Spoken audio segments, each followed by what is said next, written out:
Okay, welcome to this week's update on Archmage Rises, and we're very excited to show you some more of the game that we've been working on. Actually, mostly Nick has been working on.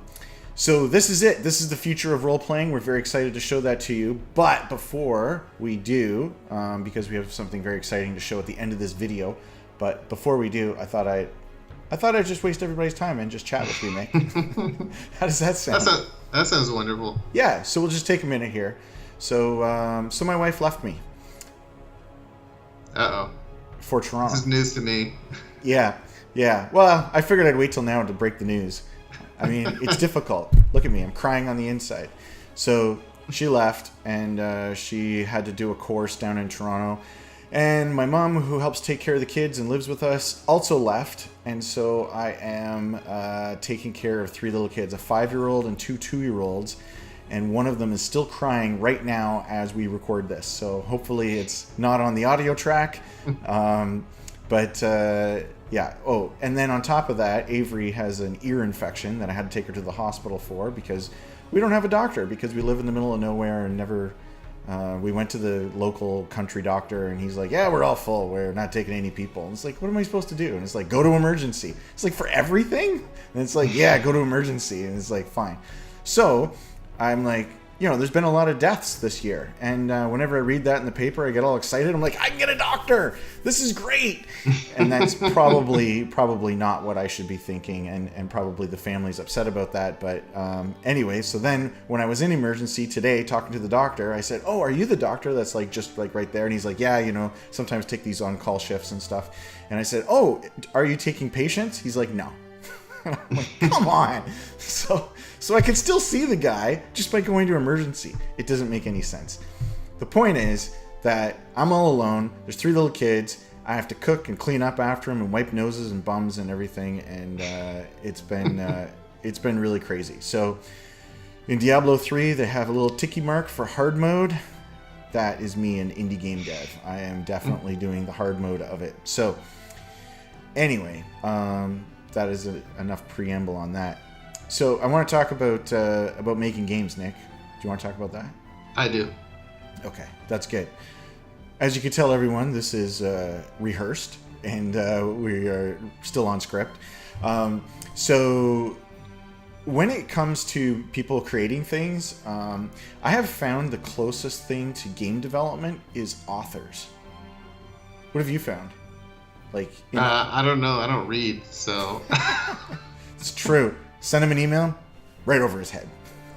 Yeah, I don't know.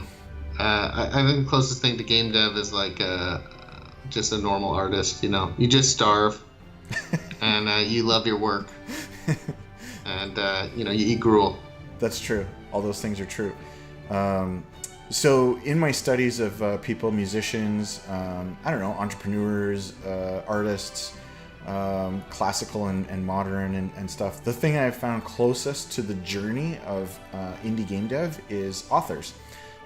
Because very often they're working alone, and they have some grandiose idea, they want to write the great American novel, whatever. Well, that never happens. It's called Moby Dick. It's already been written. So just a lot of the motivation and things inside that are very similar. And as you know, Nick, I did a talk on Tolkien at a game conference recently. Well, not so recent. It was in July. And really studied his life and how he wrote Lord of the Rings, the nuts and bolts how. And one of the things that really came out of that was, again, a further appreciation of the author and what that journey is like. But what was interesting in studying Tolkien, his notes, his journal entries and stuff, is he had no idea where that story was going. And people, have analyzed it and said, hey, this guy doesn't seem like he knows where he's going with the story. But I bring that up because Tolkien would write a chapter and then he would say to his publisher, I just finished writing this chapter and... just met this guy Faramir. Don't know anything about him. He's real interesting, and let's see where this goes, right? And so that sense of even the author doesn't know where this thing is going, I find really interesting and unique and very close to game development. Absolutely. Yeah. You see? I totally agree with that. I mean, there's definitely a conversation going both ways. You're working on the game, and the game sort of speaks to you too. There's lots of opportunities that pop up and Well, cool things you find. well said. That's exactly where I'm going with this. So the game has been speaking to me, to you. I think it's speaking to you. Are you even listening, Nick? I am, yeah. Okay. I mean, I've been like hyper excited about working on the game for like the last month. Yeah. So I mean, before that was it's- drudgery, and I could tell in your eyes. But this month, folks, his eyes are bright. He's excited. So like we're going along, we're doing our thing, we're working on build 11. We're like, okay, let's get this thing out the door and stuff. And then it speaks to us, and you either answer it and follow where is this thing going, or you don't. And I think we've done a lot of listening to the game, and you know, it's not what we originally set out to do in a very specific sense. It is in a very general sense. And there's just so many more features and stuff that's going on. So we've been working on the economy, and as we talked about last week, how the people have individual inventories, so you can pickpocket them, and they have their gold purse, and they have their gold purse on them, and then they have the gold that's at their workshop, and then they have the gold in their house, so you can rob them 3 ways.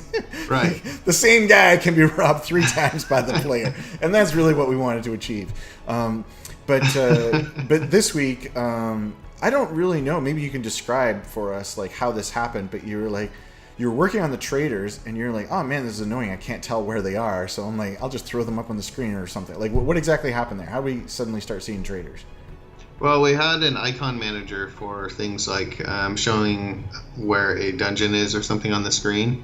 And so I just figured, the NPCs are getting more and more complicated, right? So it's hard to track them when you're debugging. So I figured, well, we'll just write a really efficient add-on to that basically just updates the icon based on an ID we gave them. So it was really easy to implement, and then it made like tracking these people a lot easier. Like sometimes the trader will be moving around, and then he'll just stop moving, right? And you'll see it on the map. And like normally you'd have to debug forever to find that. But now you zoom in and you're like, oh, he starved to death, right? So now you realize, well, maybe this guy needs to make sure he packs himself a lunch before a long journey, right? So there's all these things that sort of pop up. Yeah. And so listening to the game helps us make a better game, more complete experience. It's the way it should be, but it doesn't help for getting a build out, does it? No. I mean, if you're making a sandbox... I cornered you on that question, didn't I? Yeah. I tricked you. Yeah. I mean, I think we both agree, and hopefully everybody watching this video does, that we want to make a good game, and we want something that we can play a lot of time, like over and over again. So I think it's worth spending time, especially in the areas that make the biggest difference. And I think sort of the economy and NPCs, I think, has always been like a really big core to the game. And so, well, we had this before. We're just sort of really tuning it now.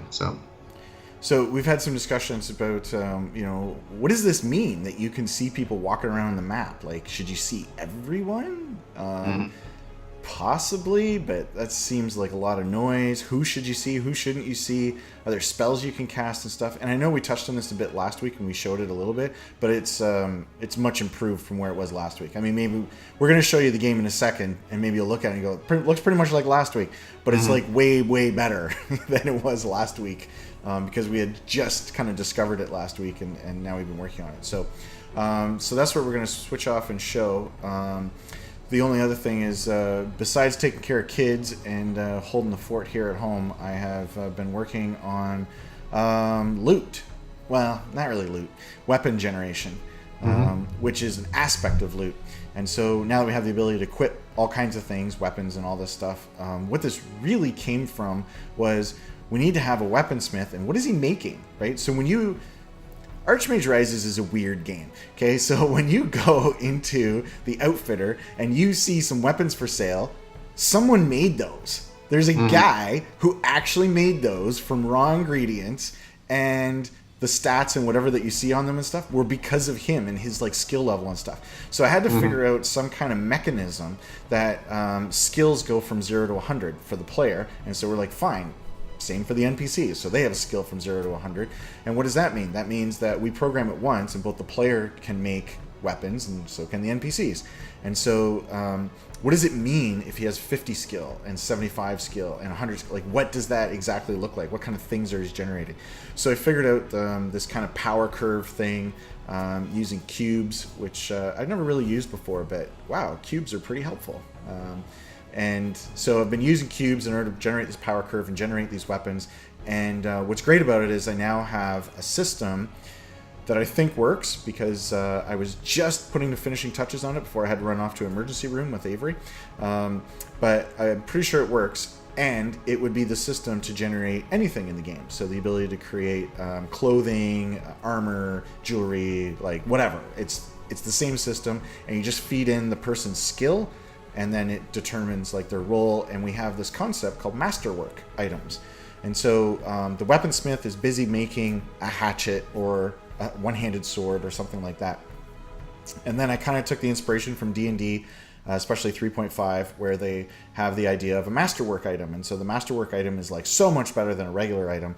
And so there's a chance that while he's doing his work and generating these things, he generates a masterwork item. And then based on his skill, it could be like a really great masterwork item or like an okay masterwork item, right? Just based on his skill. And so we've been talking about what does it mean for enchantments? Like you play something like Diablo or World of Warcraft. Sure, you get the item and it has some damage range or something on it, but then it also has all this other stuff, all these other properties, like, you know, whether it's knockback or stun or does poison damage or whatever. And so we decided that we were going to have a quality rating on these items. So it's a masterwork item of quality 1 or 2 or 3 or 4 or 5. And 1 through 5 means how many of these magical properties that you can put on them. And that's through enchanting. And so that's a separate thing from the guy making the weapon. So if you're in a town that buys weapons, then the person in the mage shop or maybe the conclave, they could take those weapons and magicify them, because that's a word that I created just for this game, maybe just for this video. So you can magicify those weapons, and then now they're available with magical properties on them too. And then that's what the player can do as well in their mage tower. Yeah, that sounds great. Also, you know, the history generation is really what we're working on, integrating that into the core code. And, you know, if you find, you know, a graveyard in the middle of nowhere, for instance, and you're like, what's going on here? Maybe that's an indication that there was a town there before or something happened. And then you maybe unearth a masterwork weapon, right? So we want to simulate the placement of the items in the world and the treasures and stuff through the simulator too. So that's also, you know, important to have all of this stuff working. So it's a weapon, but it's also a piece of the history. Right, and that's how exactly that's how it ties into the history generation, and that's why we want to pass centuries before the player shows up, which was something that some people commented on. They were unclear about. So yeah, we're passing centuries before the player even shows up, and that way these masterwork items that have appeared are now treasure. They're heirlooms. They're things that have been lost that you can find. Maybe they've been passed on from generation to generation. You can buy them or get them as a quest. You know. A quest resolved, whatever. So it that's why I was busy working on this, but not just solving it for the immediate need, but solving it definitively. So right, I mean there's a shared history, right, with the world and everything as well, but then there's the simulation, like the essentially real-time simulation where this game is running every hour for, you know, hundreds of years, and that's going to be what makes it fresh, is that sort of new history is always going to be new every time you play. And that's a change that we made this week, as we moved the NPCs from having daily turns to hourly turns. Yep, we jumped down to hourly. It wasn't as terrible performance-wise as I thought it was going to be. We got some work to go, but it's pretty crazy, like running 100 years an hour at a time. That's true. That's 100% true. Fortunately, there's not much AI work when they're sleeping, right? Yeah. Hey, they're sleeping? Okay, let them sleep. Just like a baby. You don't ever wake a baby. Crazy nurses when we leave the hospital, and they're like, okay, you got to feed them every 4 hours. I don't know what parent goes and like starts waking their baby. I gotta feed you, the nurse said. Forget that. Let them sleep. Anyway. Okay, let's show them the game and show them all the awesomeness. So basically, as time passes, the what's he called? Not the noble. The mayor? The mayor, thank you, is going to decide what's necessary. So, around here it looks like there's some hills and plains. He's going to start building things like fields to start growing crops, and then the trader's going to be built because he sees that there's a road associated with that. So then they're able to trade between each other. So you'll just see the positions of the NPCs moving. There's different resources on different hexes that people are going to get. So if you're a hunter, the hunters actually move to a hex and they go hunting and they come back. Things, could potentially happen to them on that journey. So we got the people animating as they move around, and they are now traveling the correct length of time down the roads. They are not. Oh, Nick. That's coming. Okay. Well, anyways, I got to get them to stop, starving to death, and then we'll talk about them taking an arduous journey up a mountain. So this guy's out on this hex, and this person just left and went out to that hex. So what's going on there? The guy at the top is probably foraging or farming, and the other guy, either he's taking a shortcut, which is what he's doing. That was the trader taking a shortcut. Yeah.